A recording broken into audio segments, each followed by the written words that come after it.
Okay, so good morning, everybody. Very, very warm welcome to all of you. So nice to see so many faces, a few familiar faces as well, which is always lovely.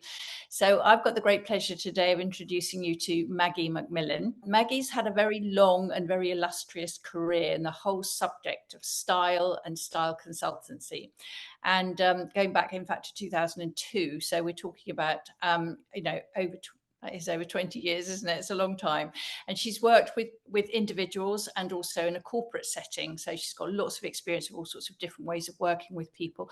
And she's also supported people to start their own style consultancy businesses. So there is nothing that she doesn't know about style. So we need to pick her brain now and make sure that we, at the end of it, know all that she knows about how to look amazing and fabulous, whatever your age, but particularly if you're a person of a certain age, let's put it that way. She's also writing a book at the moment, which is called The Wardrobe Workout Handbook. So I want to come on to that later on in the conversation and ask her about that and why she's writing it. So I'm just going to start with a very simple question, which is, Maggie, tell me when you became interested in this whole field of helping people to look stylish. Well, I think interestingly, I didn't really become interested in style, style and fashion till I went to university. I was a bit of a swotter at school and I was far too busy swatting to think about fashion. And when I went to university, suddenly I had a grant and there was Chelsea Girl and Copper Knob or whatever it used to be called. And I remember coming home from university to the first holiday to my very conservative parents in Hull and getting off the train in a long black midi skirt with a slit up the front, black boots, a black polo neck sweater, and a long black midi knit vesty thing over the top. And I'll never forget, even for years afterwards, my father commented on it and sort of said, because he only wore black for funerals, as far as he was concerned. So from university, I was interested in fashion. I then had a whole other career as a speech therapist, specializing in children with special needs and particularly Down syndrome. And then I went to live in France in 2001. My first late husband and I bought a wine-grown chateau in France. And I joined the expat club and we used to go shopping. And then after we'd been shopping, we'd go back to somebody's house and have a bit of a try on and everything. And people would say to me, and I loved it, A, because I'm really nosy and I like looking in their wardrobes, but B, I just really loved it. And people would say to me, Maggie, you really should do this. And I thought, oh, well, actually, I should. And I got a bit bored with being a chatelaine, just, lounging around drinking wine. So I went and trained in Paris in French, which was very ambitious. And then, sorry, that's my phone dropping to the floor. And then sadly, my husband became ill and we came back to the UK. And I realized that perhaps my French hadn't been quite as good as I thought it was. So I retrained on the South Coast. And for about a year or so, I played at this. I loved it, but I played at it because I could.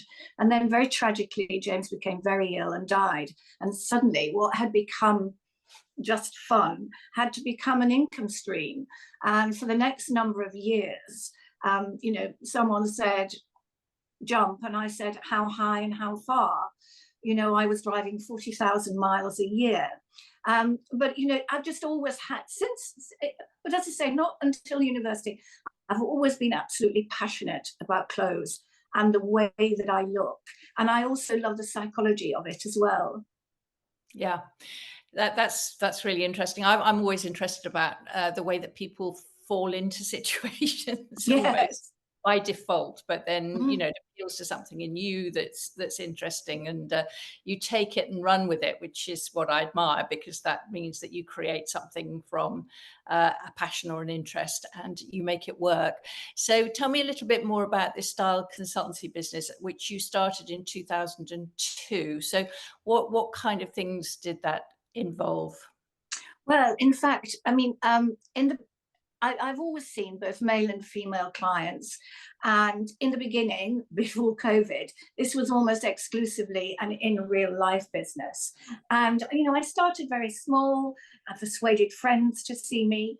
But what I did was I took a basic concept, which I had learned in France and in England, of this sort of body map, where you make a very simple map of the client's body and then look at it from different angles and sort of measure. It's a very naive way of measure. I encourage the client to stand against a piece of brown paper on a wall, and basically I draw around them. And then I talk about proportions and shapes. I have tried doing this in a computerized form. I almost bought a very expensive piece of computer kit. But what I found very interesting is that because I wasn't doing it in real life and I was doing it on the computer, clients didn't believe me that that was their shape. They thought I put the things in wrong. Because 9 times out of 10, I'll say to a client, stand back, what do you think? And they will say, oh, you know, I thought I was, 9 times out of 10, they'll say, I thought I was bigger than that. 9 times out of 10, I have to say. And on the basis of that, I will advise clients from head to toe, inside out, a little bit of hair and makeup, because makeup's not really my thing, but a colour, every item of clothing you can think of, from underwear to outerwear and accessories, how to dress to enhance their body shape, really. You know, one of the things I do, which I think is quite interesting, is always say, which parts of your body do you like best and which parts do you like least? Now, I probably treat 60% women, 40% men. And some of the women, you know, I work with all kinds of, I work with somebody who's just got a wardrobe full of clothes and nothing to wear and fed up with what they've got, to the CEO of a multinational. I think my website says from grannies to godchildren, pop stars to politicians, CEOs to sixth formers and everyone in between. So I work with a real variety of people, but kind of across the board, you know, I'm generalizing here, but this is from years of experience, that when I say to women, which parts of your body do you like best? I will get, I don't know, never really thought about it. Don't like much about it, really. And I have to then say, well, actually, I think you've got great shoulders, or, you know, you've got gorgeous eyes. And then when I say, which parts of your body do you like least? Well, I could be there all day, you know. And it's not the same with men, is all I will say. So we do our body map, and I advise from head to toe based on that. But before that, for me, the most important thing, and now I offer in real life and online consultations, and that is the consultation that goes before, because it's very easy, if you've been doing it as long as I have, to make somebody look good. But actually, if the way that you make them look does not reflect their personality, there is a sense of uncomfortableness there, and it's just not going to work. You know, I mean, we've all done it, haven't we? We've been going to a wedding. We bought some fabulous outfit, and you put it on. You probably only ever wear it once, but you just it's great. You spent a fortune on it, but you just spend the whole day feeling uncomfortable. Mm. And that's just as important for our everyday clothes as it is for our special going out clothes. So we have a really detailed conversation about, and also about personality. We talk about your strengths, your weaknesses, your aspirations. I ask my clients to finish the sentence, I would like to look more, which is interesting. And we talk about where they shop, how they shop, any special issues that they have. And I can do that virtually by asking clients to send me some photos, send them a questionnaire. We always have a chat before the session. Then we do the body map, and with virtual clients, I get them to stand up basically in front of me. And having done it for so many years, I can actually now do it without the actual body map. And then we go through the client's wardrobe with them. I ask them to pull out pieces they're not sure about, that they don't know what to wear with, that they haven't worn for ages. If it's a working client, I will ask them to pull out, depending what their situation is. If they're going for interviews or in a new position or just need a bit of a revamp, to ask them what they normally wear. And then from there, we will work on whether it's in real life or virtually, and put together outfits. I usually have my IRL sessions in the client's bedroom so that they can grab things. And what I try to do in the first instance is make new outfits from what the client already has. And then we make a wish list of where there are gaps, and I will help the client to understand how they can fill those gaps. So if they want me to, I will take them shopping to fill them. But I make a list, and obviously they get a report afterwards. And we make a sort of plan for the future for them in terms of what they're going to do. I sometimes need to be quite outspoken. And if I think something is past its best, as I say, I will say so. Because I think sometimes with clothes, I'm going to talk about detoxing a bit later. You've got to be realistic, because sometimes you've had something in your wardrobe for so long and you love it, but you don't see that it's, as my mum, the good old Yorkshire woman, would say, if it's a sweater, it's rubbed to death.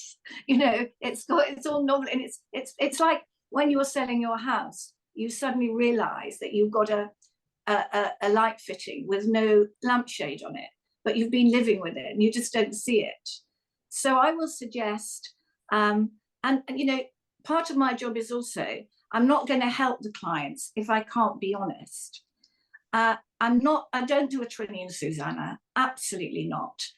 And, clothes are a really emotional and sensitive thing. And one never knows under what circumstances people have bought particular outfits and what they mean to them. And so I think this is my work is a very sensitive area. It's about self-esteem and self-confidence. So I'm not going to say to somebody, well, you look a shocker in that. Take it off, it's terrible. I'll say, I've seen you in better. It's not my favorite, I will sometimes, for old clients, existing clients that I've known for years, sometimes I'll put something on in the change room and say, get it off, stop getting, but not normally. So that's what I do. And then I follow up my clients 6 weeks later to see how they're getting on. Okay, good. That's a fantastic explanation of how you work and some of the different ways that you have to think it through in terms of, I think what you said there, that one of the interesting things you said there is about having things in your wardrobe that you put on. I've certainly got something in a particular dress in my wardrobe I put on, and I take it off about 10 minutes after I put it on. And in theory, it's a really, really nice dress, but in practice, I just keep looking at it thinking, yes, no, I don't think so. And I don't know what it is. I don't know, it's a shape or it feels a bit uncomfortable, but it is weird how clothes make you feel like that. You can put something on and feel terrific, or there's one or two things you never wear them. I don't think I've ever worn this dress, and it was quite expensive, which is one of the reasons I've kept it.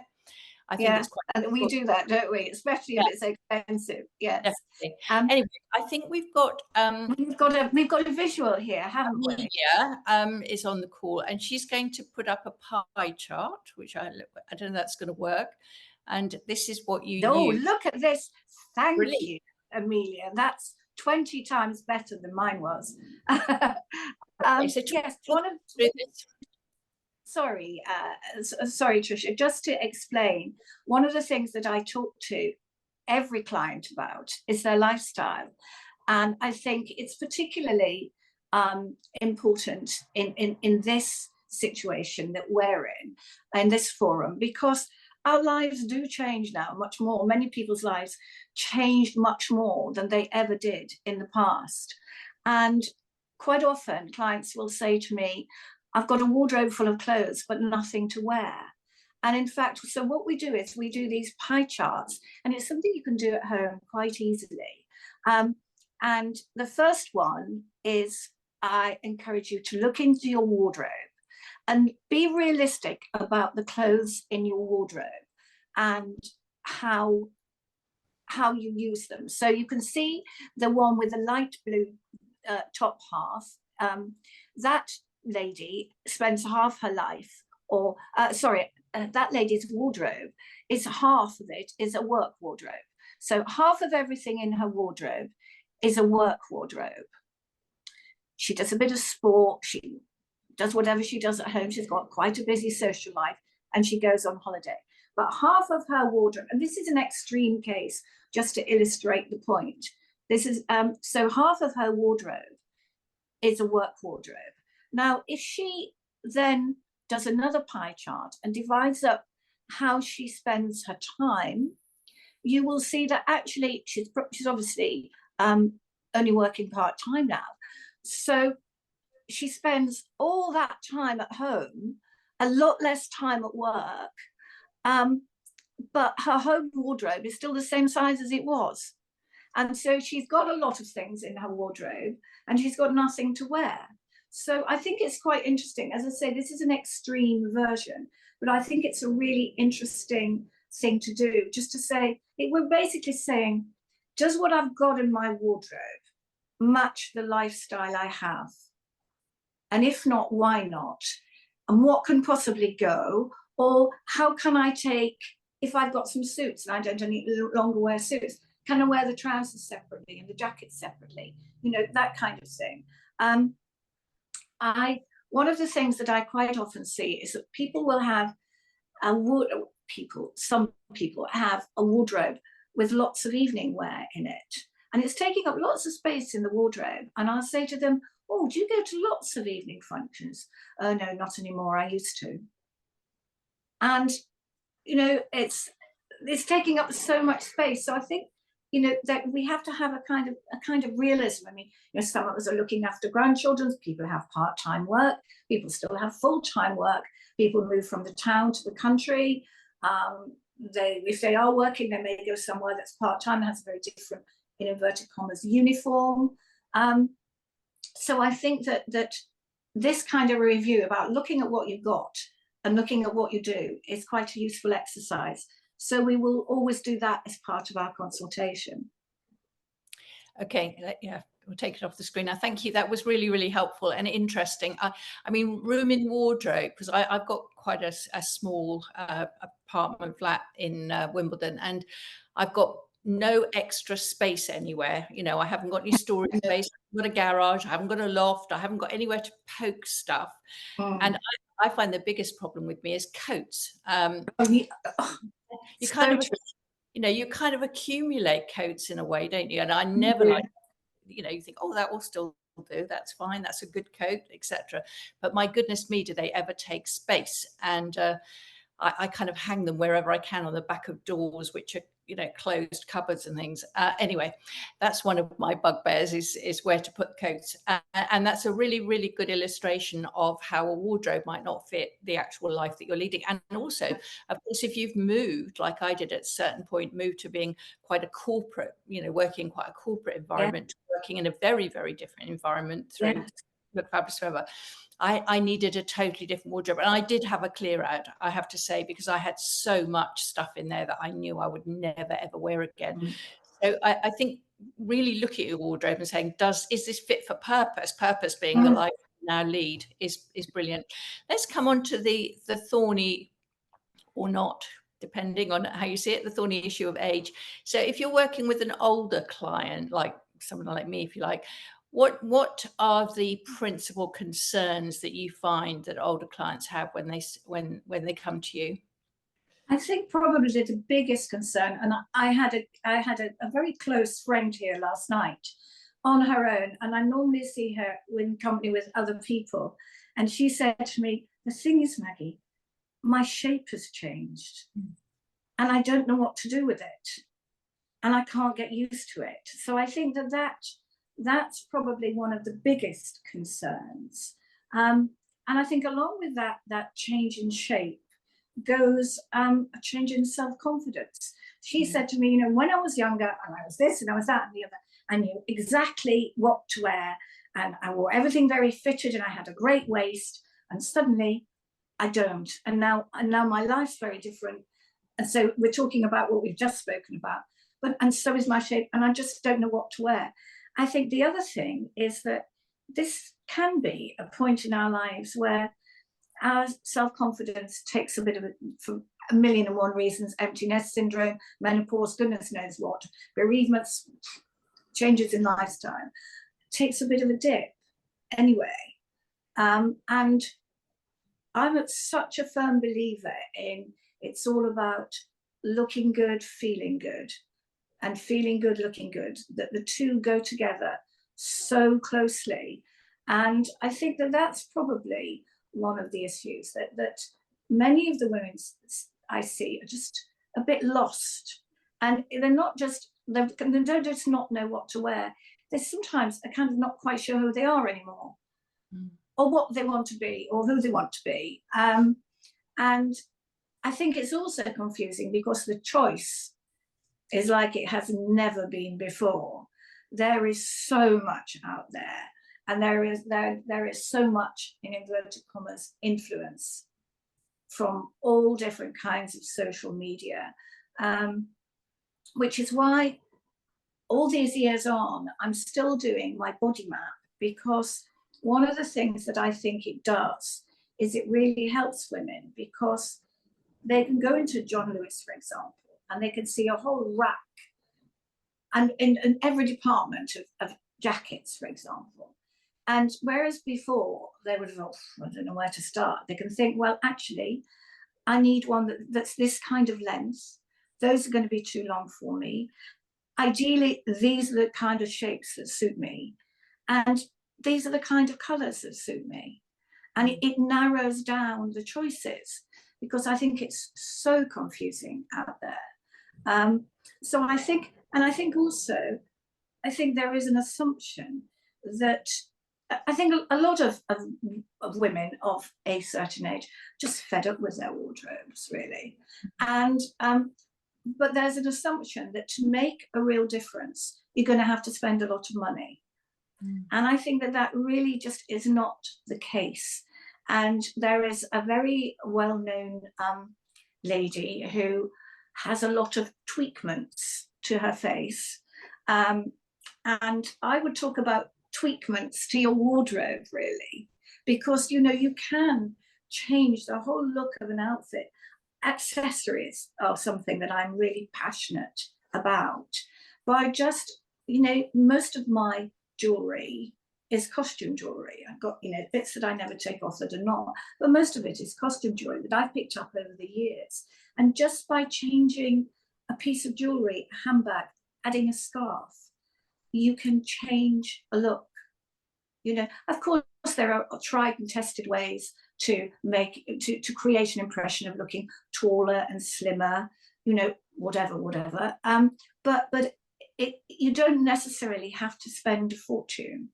And I think sometimes it's as easy as picking something out of your wardrobe that you haven't worn for ages and thinking, right, I'm going to find 3 things in my wardrobe I can wear with this, and I'll give one of them a go. Because sometimes we forget what's in our wardrobe, really. But yeah, I think, true. You know, I think it can be tweakments, and it doesn't have to cost a fortune. Yeah, I did want to talk to you about limited budget, because I think it's a very important consideration. If you're no longer working and you therefore don't have a massive budget for clothes, but you still want to look good.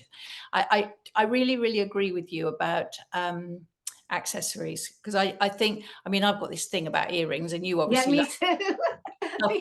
Bold earrings, and I said to somebody the other day something about, I think I've got over 100 pairs of earrings, and she literally looked at me as though, well, I'd lost the plot. Anyway, whatever. I have over 100 pairs of earrings. Good for you. I didn't spend very much on any of them. None of them are valuable. I mean, some of them are literally a tenner, and I've bought things in Oliver Bonus and shops like that, which have fantastic earrings, you know, for £10. So we're not talking about thousands of pounds. We're talking about relatively modest amounts of money, but I think they make a massive difference. And in fact, when I've got my earrings on, I just feel like I've completed something important. I choose the earrings for the day in terms of what I'm going to wear. I was in yesterday. I went to buy some food, and the woman behind the counter, she said, I was wearing these. These are my favourite ones at the moment. Gorgeous. Good old Tulali, and they're 3 in a row. Oh, I love Tulali. Yes, I know the lady. Hearts. And she looked up and she smiled at me. She gave me a really nice smile, and I smiled back. And she said to me, "I'm just smiling because I love your earrings." And it's like, that's what you do. That made me feel good. And she noticed it. So silly things like that. Having a wardrobe of earrings rather than always going for the safe little, nothing wrong with safe little pearls if that's what you prefer. But, Yeah. a scarf, earrings, shoes, a bag. I've got a very bright pink bag that I wear during the summer, and it goes with all the colors that I have, and it lifts every outfit that I've got. So completely. I'm just going to lean across and bring something while you're talking. Yeah, do. Yes, so it's great bags, things like that. And I wrote down here when I was asking, to ask this question about getting stuck in a rut, because I do think that one of the things that we can happen as we get older is that we know what we like, same old, and we tend to buy the same things. And having somebody like you, which an objective alternative eye on us, I think can be incredibly helpful, or a very good friend who can be objective if you go shopping with them. I haven't got anybody like that in my life, I have to say. I hate going with other people. And the other thing that I'm going to say, I wrote this in a blog recently, don't listen to your husband or your children too much if they start to say, "Oh, you're not going out looking like that, are you?" That whole thing about they don't like you to stand out in the crowd or look a little bit different. It's like, close your ears and just say, "Well, I like this, and this is what I'm going to wear." You have to be quite brave to do that if you've got quite bossy children or husband, but I think it's really, really important. I think you're so right. Sorry, I do think you're so right on that. Did you want to show us a handbag? I wanted to show you, because you're talking about, you don't have to be expensive. This wonderful bright green handbag with a lovely flap on the front. £9 in the accessorized sale the other day. I just was in there, and it's an outfit changer. And I love to find bargains like this. I think it's so important. And what you were saying about not listening to your husband or children, when my eldest daughter was at school, boarding school, and before it was parents' evening, she used to say to me, "For goodness sake, mummy, wear something normal." And it was interesting because the normal in her particular school for mums at that point was a pair of corduroy trousers and a pie crust Laura Ashley collar. Nice. And that just was not the kind of thing that I wore. And I obviously took no notice of her whatsoever. And then quite often the next day, a member of staff would say, "Oh, your mum looked nice last night, George." Love it. Yeah, love it. Well, children in particular, young children, they're a little bit conservative, aren't they, when it comes to things like that? Like, don't show me up in front of my friends. Absolutely. Or dress your age, not your shoe size.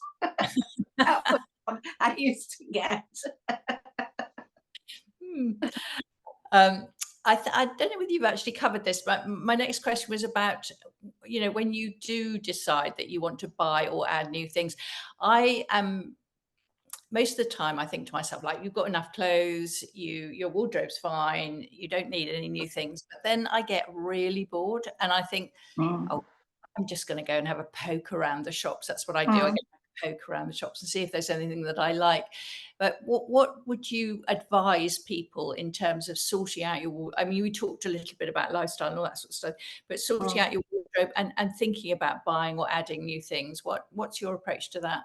Well, I think, theoretically, before you buy more than one item, you should actually do a bit of a wardrobe detox to see what you've got, and to check that you already haven't got 2 of that item and you've forgotten one of them.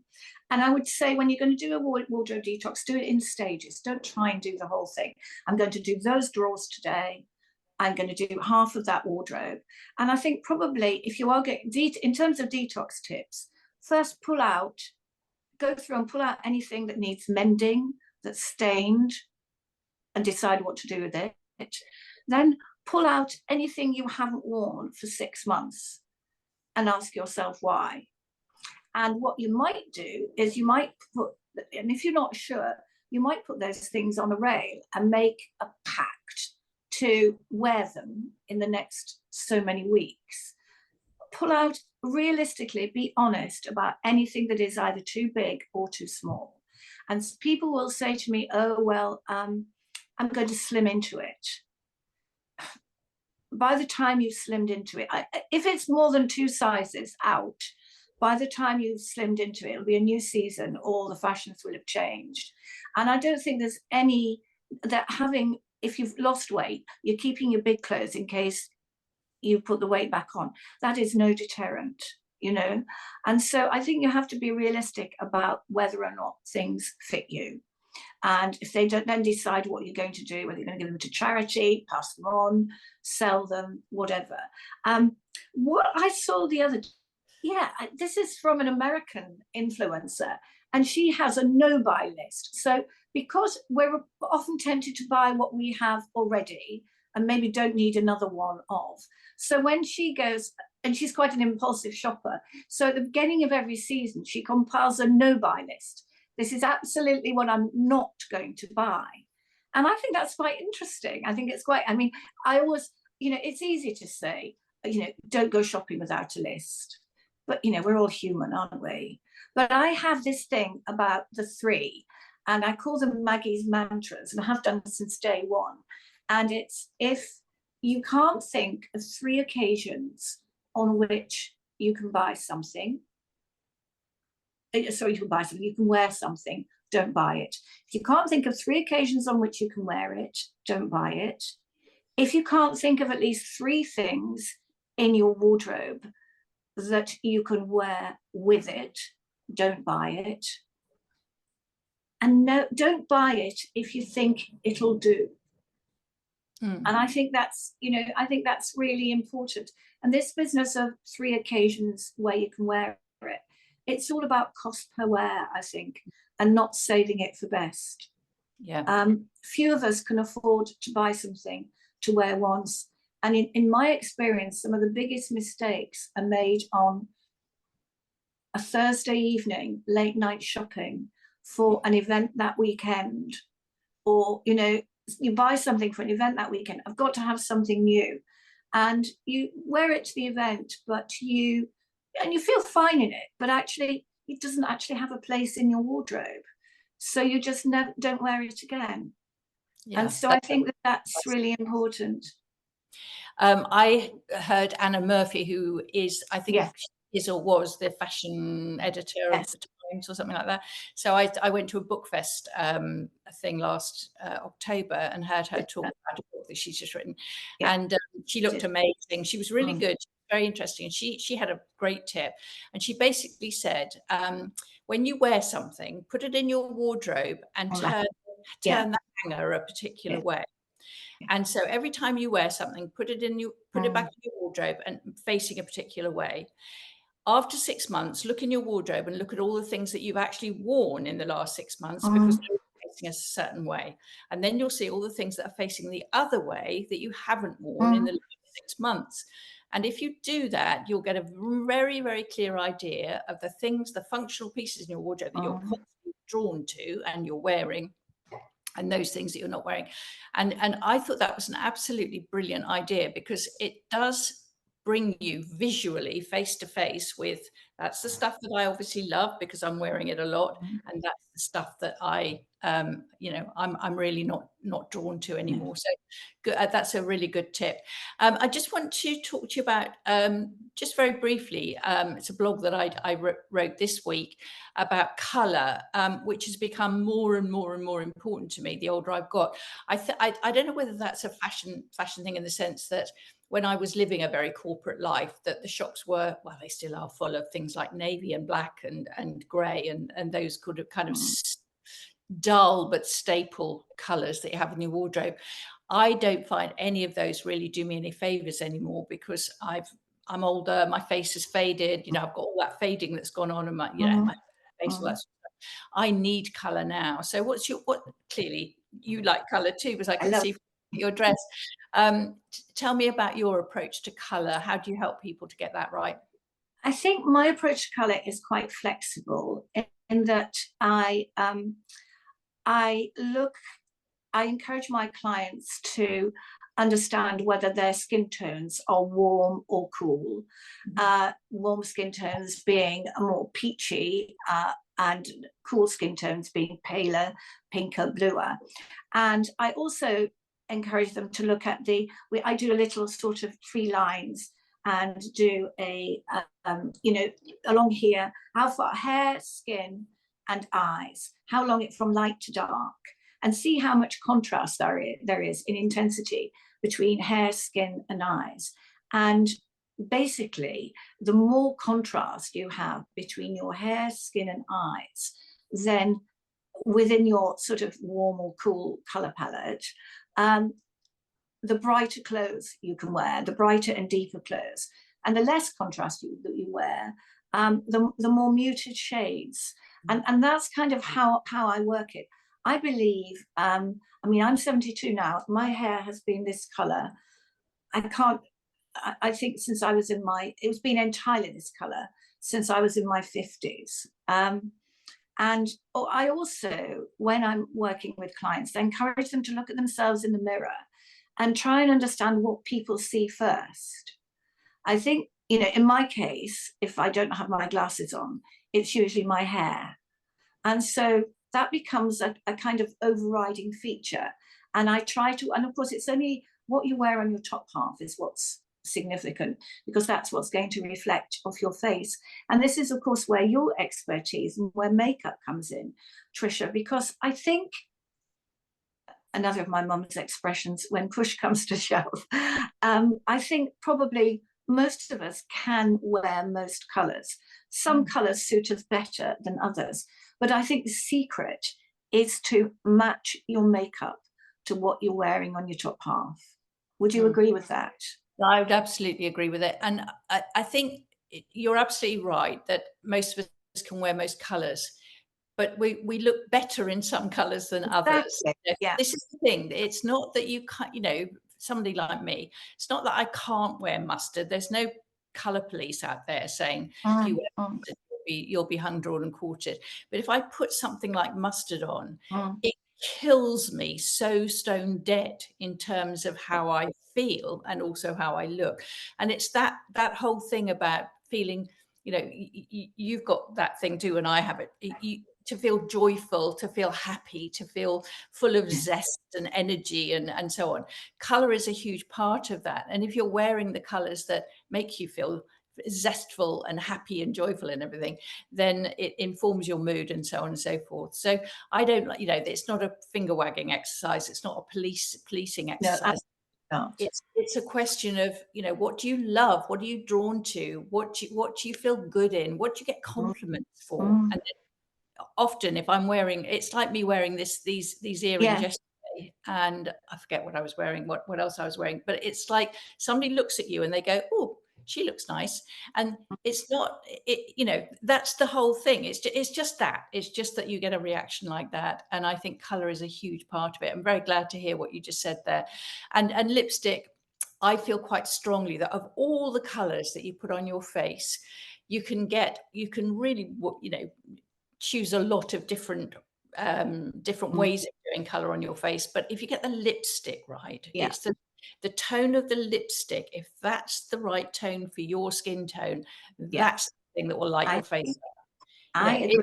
If you get one thing right in terms of the color on your face, and I mean, I wouldn't normally wear sort of browns and stuff, but I can wear taupe on my eyes. I can wear a peachy yes, I've got a peachy thing on today. I can also wear quite a pinky one, a much cooler pinky one. But if I've got fuchsia lipstick on today. I don't know whether that comes out true on the screen, but it's a very, very gorgeous, I think, summer color.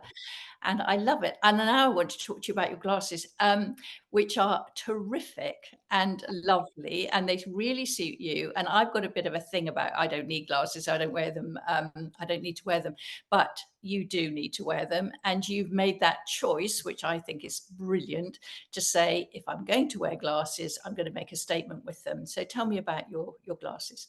Yeah, I mean, I have to wear them all the time. I have a syndrome with this eye, and it droops slightly.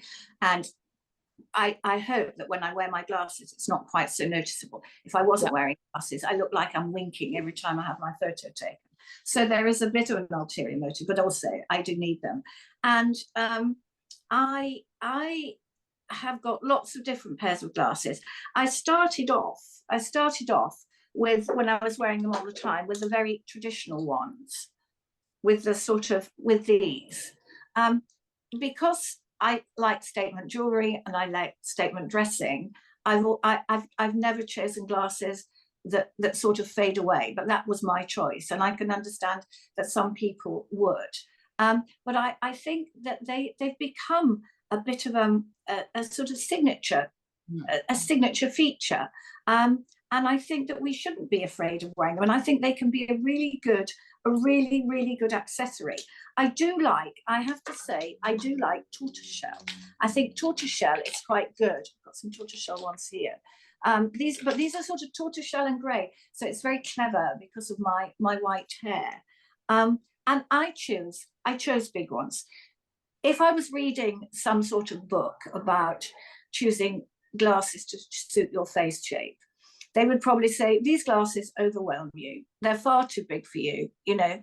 But actually, for me, that's part of the style. And I think that we can be much more flamboyant with our specs than we used to be. When I bought these specs, one of my very, you think I've got such a critical family and friends. Well, I have. One of my girlfriends said to me, "What on earth have you bought glasses with that colour for? They'll go with nothing." And I would say they probably go with almost everything I wear. The only thing when I put a red top on the other day, because they're slightly muted, I didn't think they stood out. If they'd been bright purple, they would have been great. But I buy I cheat a bit, really. Well, it's not cheating. I buy my spectacle frames very, very inexpensively from two American sites called Vooglam, Vooglam, and Zeelool, Zeeelool. And I buy them very inexpensively, and they're so inexpensive, I don't have to pay any duty when they come in. And then I have lenses put in by an optician over here. But I think, I think we have to embrace it. It's part of who you are. It's part of who you are. And as I say, for me, they have become a bit of a signature, and I enjoy wearing them, and I'm lost without them. These are one of my most recent ones, and I've just got some different ones, and I think these are quite interesting because these are a slight cat's eye, and I think that's quite interesting because I think that sort of lifts your face a bit. I can't actually see myself because I haven't had new lenses put in these yet. These are as they came. But I sort of feel there's a lift with a cat's eye. Yeah. I think they're terrific. I love them. And I often give advice to, I used to, when we used to have the shop in Wimbledon, somebody would come in and they say, look, I can't really see to put eye makeup on. My eyesight's not great. And I say, okay, don't worry about eye makeup. Maybe you can manage a bit of mascara with a big magnifier or something like that, but make your glasses part of your makeup. So your glasses are going, if you look at your face, if everybody looks at Maggie's face now, your glasses are balancing your earrings. Yes. They're balancing your hair, and they're balancing your lipstick color and the top that you're wearing. So you look completely, entirely together in every way. So that the boldness of your glasses, the boldness of your earrings and so on, it's very statement in the sense that you can really see the style that you've got. And I think don't be afraid of making your glasses part of your a part of your style statement, because once you do, then again, people will look at you and they'll think, oh, she looks nice, or she looks terrific, or she looks interesting, or whatever. And good old Iris Apfel, she died at the age of 102 or whatever it was last year. Her glasses were an absolutely integral part of who she was. They were big, they were oversized, they were too big for her face in lots of ways. Yes. And her hair, but they looked terrific. And she was an immensely stylish person. And I think the same is true of you. And thank you for the advice about the makeup frames, because I think, again, you get charged a fortune in this country for jazzy frames. You go, oh, would you like the Dolce and Gabbana or the Chanel? They're £450. You think, before you've even done a thing. Exactly. It's £1,000 by the time they're you walk bits out of the door. plastic. They're bits of plastic. How do they have the gall to charge you that much for a bit of plastic? It's ridiculous. Anyway, don't get me started on that. I love that, and thank you very much for giving us the tip of those two firms, and that you can bring them over without a problem. And I just want to finish with your book. I started by saying that you're writing a book, and it's called The Wardrobe Workout Handbook. Tell us about that. Because actually, I think for a lot of people on this call, they would love to be able to buy a book written by you to get all your pearls of wisdom. So when's this book going to come out? And sometime next year, I think. This has been a long time in coming. I started this book so many years ago, and in the meantime, life events have taken over. I've been widowed twice, we've moved country, all sorts of things. And I started to resurrect it during lockdown. And it basically is a practical handbook to take you through detoxing and sorting out your wardrobe. And it's a sort of mega version of everything I would do in a wardrobe consultation, really. But it has it takes you through all the different stages of how to prepare before you even detox. Get your bin bags, get your labels, whatever. And then when you put your stuff back in your wardrobe at the end, the best kind of hangers, and how to make decisions, and things about alterations, and when to get rid of something and when to keep it. And it takes you stage by stage through all this. And it even has, and I'm going to amend it slightly because I started it so long ago, it has a non-alcoholic cocktail recipe for you to drink while you're doing it, and two different playlists. And it has an alcoholic cocktail recipe for you to celebrate with when you've done it. And it's a sort of, it is a sort of workbook. But I have to say that just very, very recently, it has occurred to me that, we all know publishing is a long, tedious, and largely unprofitable for the author business. But it has occurred to me very recently, and I'm going to have to up my IT skills, as the lovely Amelia will know, having dealt with me before today. But this could be a great and inexpensive online course. Yeah. It would be a great online course. So it may well be that the online course will be before the book. Because that's discussions are underway, as they say. But I think, and I have to say to anyone who's watching, that my website is currently being redesigned, so that is not available at the moment. But someone can always contact me via Instagram, and you have the details, don't you? The details will come up, and also via my Instagram, always via my Instagram. You can DM me via Instagram if you have any questions, and also via email. I'm quite happy to have my email address up there. And but I just wanted to say that the website's not up at the moment, but watch this space and I do post on Instagram nearly every day, and I try to give practical tips, not just look at me looking fabulous in something.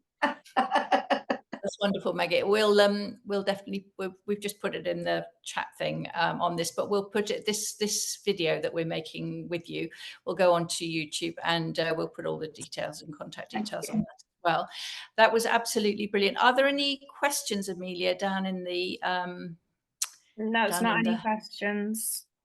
Okay. I see that I'm being called Bryony on this. I'm not Bryony, obviously, just for to clarify, anybody watching this. Maggie, that was absolutely brilliant. Thank you so much. Really, really enjoyed chatting to you. Lots of really interesting things that you said there. I'm probably going to walk back into my bedroom, open the wardrobe, and start really giving some thought to what I've got in there and whether it's totally working for me. But you give me some great ideas, so thank you. Thank you to everybody who's come along this morning to listen to you. Lovely to have your company, and to see definitely some familiar faces there. So thanks to all of you, and yes, goodbye everybody. Thank you for coming. Bye-bye. Goodbye everybody.